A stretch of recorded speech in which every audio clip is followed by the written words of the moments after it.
The problem is in your real life, when you need to write something that only you know, if you haven't developed the skills to do that well, your idea is not going to be expressed well.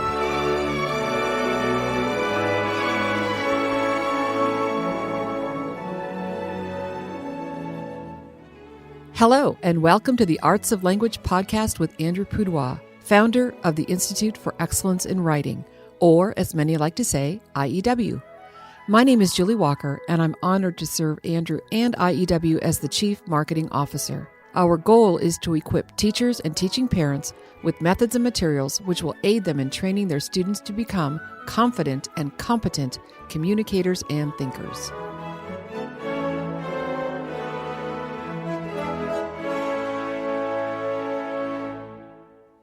So, Andrew, I'm going to read a quote and see if you can guess where it comes from. Ready? Okay. With the rapid development and availability of large language model AI applications, particularly as they apply to the task of writing, do you think people will still see grammar and composition as important things to teach? That might be a question someone would type into ChatGPT to get its answer to. Its own question. But I think that was something I wrote. It is, and it actually came directly from an article that you wrote for our Arts of Language homeschool magalog, which, of course, link in the show notes. We keep running into this AI question, and so we're going to kind of tackle it head on today as much as we're able to in June in 20 minutes. Well, things are changing so rapidly. It's true. We can only put our foot in the stream at one point, and it will be a different water flowing tomorrow. Exactly right. Exactly right. And of course, our theme for the year is how to think. And so the question that I'd like to discuss today, or actually ask you and let you talk about it, is how does AI help us think, or is it a detraction from thinking? Well, we'll talk about the first part first. I came across a very interesting term, I don't know, maybe 6 months ago, 8 months ago, as a career that is going to be huge.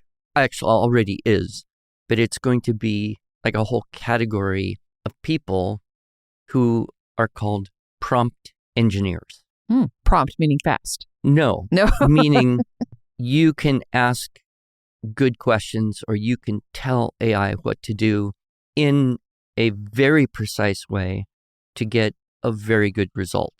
And I find that very interesting because mostly the prompts are questions, or they are questions that are also accompanied by instructions.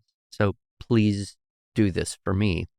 And evidently, the better the question, the better the output. The more specific the request, the more useful what you get from it. And it seems to me that right now, the area of maximum effectiveness is kind of in the coding, programming, digital world. So, for example, I just heard yesterday a woman saying, well, I asked AI to look at my website and compare it with all these other websites that are similar to my business and give me a list of things that I could improve about my own website. Oh, wow. And it did that very well. But then it went one step further and I said, can you make these changes on my website? And it asked her for a couple passwords so that it could access whatever it needed to change. And it just did it like that and improved her website significantly in just minutes. I would be terrified to give my password to AI. Well, I suppose if you were, you could do that, see what happened, and then change your password. Oh, this is true. But that type of thing in that world of coding seems to be growing very, very rapidly. It's changing the whole nature of the way people in that profession deal with graphics and coding and layouts and flowcharts and all that stuff. So, you know, the potential. And the other thing that I've heard several people say is, remember, AI is the worst that it's ever going to be from now on, right? It's only going to increase in its capacities. It reminds me of the time, Andrew, when you were doing a seminar and you were using MapQuest to get you there. And you called our office and I was there and you said, Julie, I'm in a cornfield. Can you please help me? I remember. Do you remember yes, that? Other people found their way to the middle of that cornfield. Yes. There were like 7, 8 cars. Like, where is this place we're supposed to do a class? Exactly. Yeah, that would likely not happen today. But so there is that interesting relationship between that ability to ask good questions and get a good answer. Well, and if any of our listeners were to go back through all of our transcripts for 2025, maybe even before in our podcast, especially as we're talking about how to think, so many times we're talking about asking good questions. And Andrew, you have asked the question of students, how do you think? And then you answer, you imitate your mom. Right, because your mom knows how to get stuff out of your brain. She asks you questions. So the trick of being a better thinker is to be able to ask better questions. And, we've gone through any number of times the litany of how our 9 units and the extensions off those units train that skill.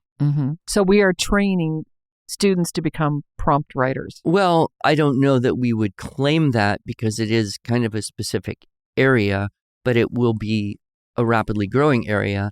And the better prepared our students are in that habit of being able to ask good questions, the more they'll be able to move into that with success and good results.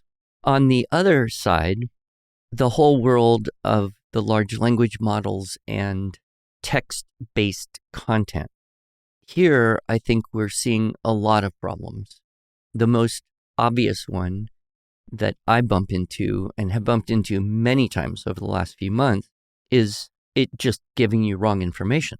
And one of the things that is kind of frightening is the tone with which it gives you wrong information is as though it is absolutely the right information.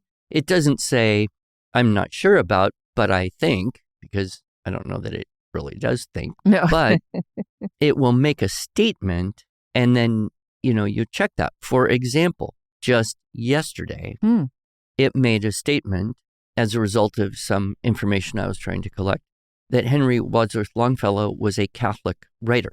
Oh. Okay, well, I had 99% certainty that was not true. So then I said, please cite your source for this statement. And it came back and said, oh, I was wrong. Longfellow was not Catholic. And then told what he was, and Congregationalist, I think.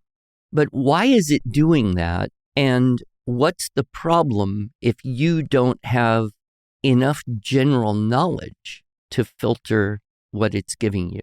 You would accept that as definitive and possibly even put that in a paper you were writing or a talk you were giving or something, and you would then be guilty, if you want to use that term, of promulgating incorrect information.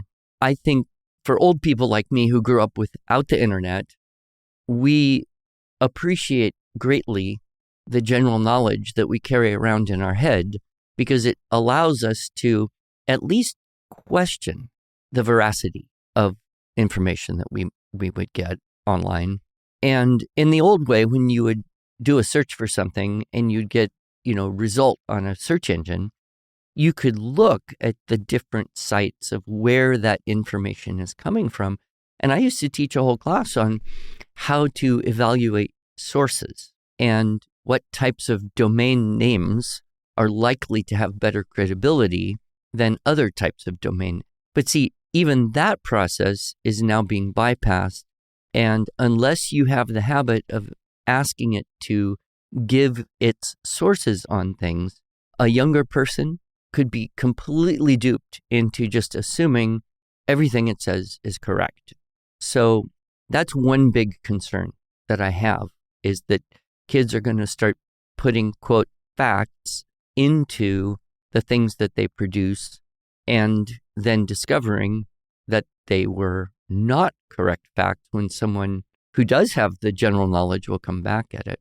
Well, and I just speaking to that, because we've talked about writing across the curriculum and how when you write about a topic, whether it be something that you've researched or something that you knew something about, something that was outside of you, something that was inside of you, you know more about that for having wrestled with these ideas and putting them together. Exactly. So if you are wrestling with ideas and putting things together that are wrong, it's going to be hard to, weed out that cancer that is now part of who you are. And, our Unit 6 is so valuable. I have had so many people tell me it looked really simple, but it was so powerful in training you on that skill of getting information from several different sources and then comparing that and then choosing and arranging those things into the fused outline and writing your paragraphs from the fused outline. I fear that people, especially young people, are going to say, well, why should I bother doing that? The ChatGPT already does that. It already takes not just 2 or 3 or 4, but who knows how many, and it fuses them. Mm-hmm. So you deprive yourself of that activity of comparing, contrasting, sorting, and organizing. And those are some basic thinking skills. And I have a fear that unless people continue to do our Unit 6 using essentially paper sources that have a credible origin, that skill is not going to be developed in the average student out there in the world. So that's a second problem that I have, is it's bypassing some of those core academic writing skills that everyone really needs to be trained in order to even use the ChatGPT derived or produced information well. A third concern I have is we had a guest on. He was a college student who was actually doing a little research on how his fellow college students were using AI. And he pointed out something that I have since seen confirmed in many ways, and that is generally writing is a combination of finding information, right? Collecting it up from external sources or using your own knowledge, then formulating an opinion. How is that useful or applicable, or how does that relate to what we're trying to talk about here? You're adding your personal synthesis into that. And if you allow the AI to do that, and then you put your name on it and say, this is what I think about something, it's maybe disingenuous to whoever reads the thing, but that's not as important as what it's doing to you, which is it's convincing you, it's you convincing yourself that you thought something that you did not think. Right. And that, to me, is very dangerous. And we see that in the broader world of information now, is people have opinions. They did not create these opinions. They are parroting someone else's opinion, not even because they have enough general knowledge or life experience to have a good reason to agree or disagree, just because that opinion was spoken more powerfully or more flash. Can you use flashily? In a more flashy way. I have to see if flashily could be a word. But in a way that is superficially looks good, but doesn't have the substance behind it. And so that would be a third concern I have. And then the fourth concern I kind of touched on in that article, but I've since had more experience and more thoughts along this line, which is, yes, you could probably use AI to generate any kind of reports or research papers or even some creative writing based on pictures, right? The problem is, in your real life, when you need to write something that only you know, something from your heart, from your experience, something that's very important to your family or your community or your company or, whatever, if you haven't developed the skills to do that well, then your idea is not going to be expressed well or effectively or with excellence, and you will suffer as a result. So by outsourcing the job of writing, we're actually outsourcing the job of thinking things through in a precise way. And in that article, I alluded to a quote by Francis Bacon we've mentioned before on podcasts, but reading maketh a full man, conference a ready man, writing an exact man. And that precision of thought that writing creates for us, if we don't develop the skill, particularly at a younger age when we're growing and developing so rapidly, we might never develop that skill and thereby, I think, suffer a deficit of what makes us really human in a way. I was thinking as you were sharing this fourth point of Webster's edict, and of course that is hands-on structure and style, hands-off content, but that's for the purpose of developing good writers. And as a historian, that was so important to him. If we are outsourcing writing to, artificial intelligence, then in a way we're outsourcing our own ideas. And then this really important thing that we have to write is going to be mediocre at best. Well, and let's say you did something and your spouse was very unhappy about something you did and you want to apologize. I have found one of the best ways to communicate touchy things with family members is to write letters to them.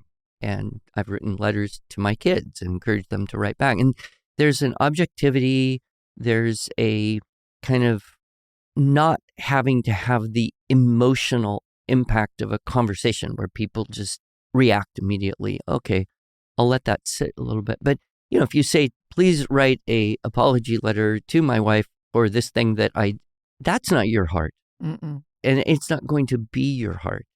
And yet that would be a temptation.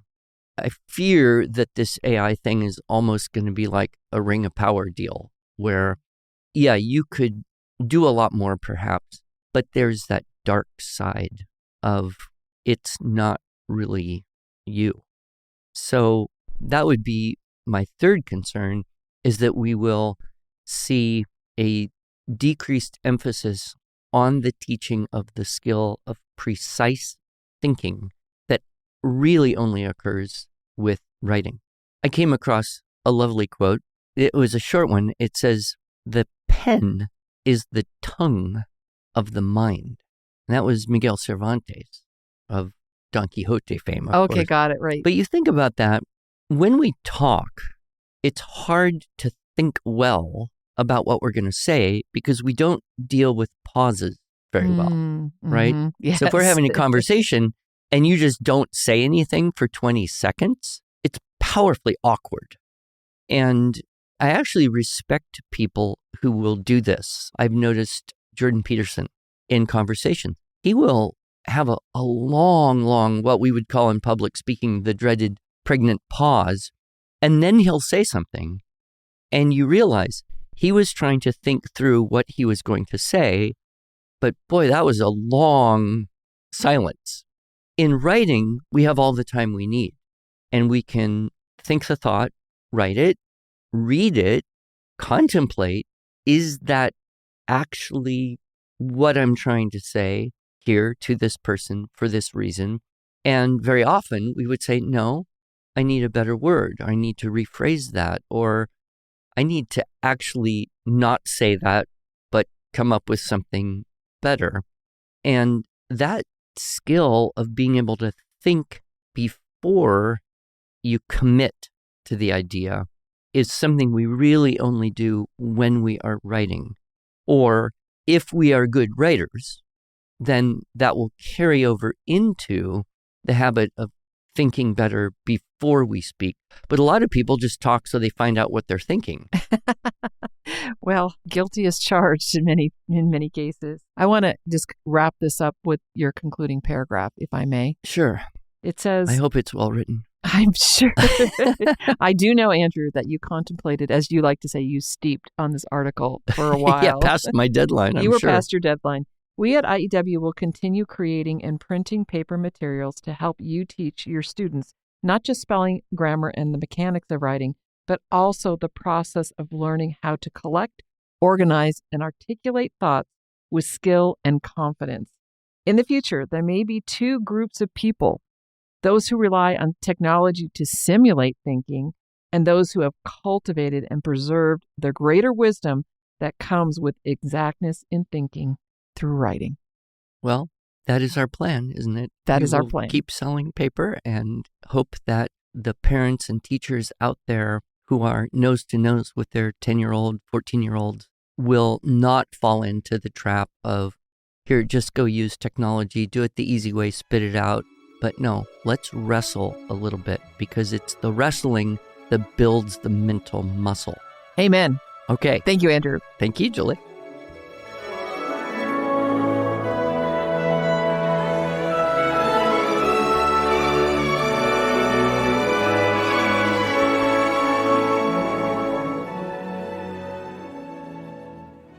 Thanks so much for joining us.